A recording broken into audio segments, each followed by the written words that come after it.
praise Christ Jesus. Is there anybody here that loves my Jesus? Anybody here? Anniversary, love. Na mama, happy anniversary, ma.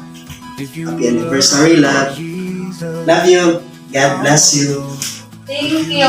Gasto-gasto na po ka. Kiss sa mama, kiss. Kiss. Oh. Kiss mo. Love, love, mama, love, love. Ay, mahal. Iyo. Kiss o kiss. Hi, hi, Ate Essie. Ate, kuha. Hi! Ate! Ate, hi! Hi!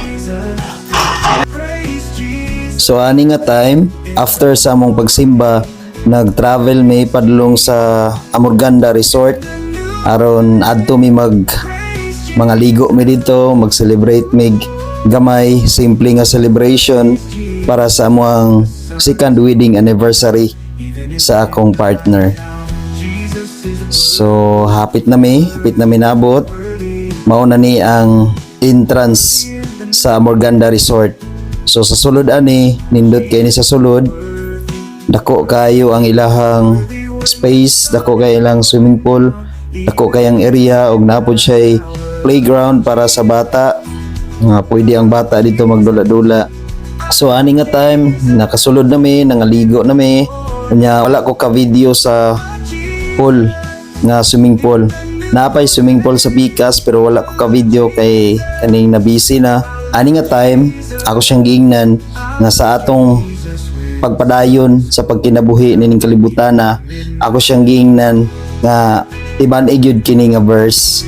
Marcos 10 versikulo 9. Nagingon diri nga tungod niini ang gihiusa sa Dios kinahanglan nga dili bulagon sa tao.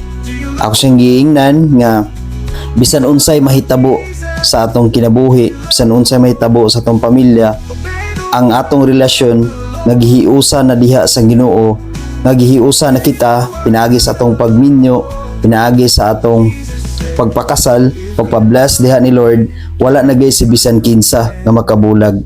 Tungod kay gihiusa kita pinaagi sa gahom sa Dios.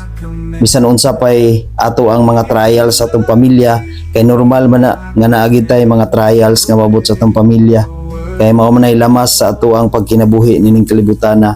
Ako siyang giingnan, masalig og ampo lang gyud kanunay sa Ginoo kung naay mga maka-experience ta og mga bugat nga mga challenge sa atong pamilya.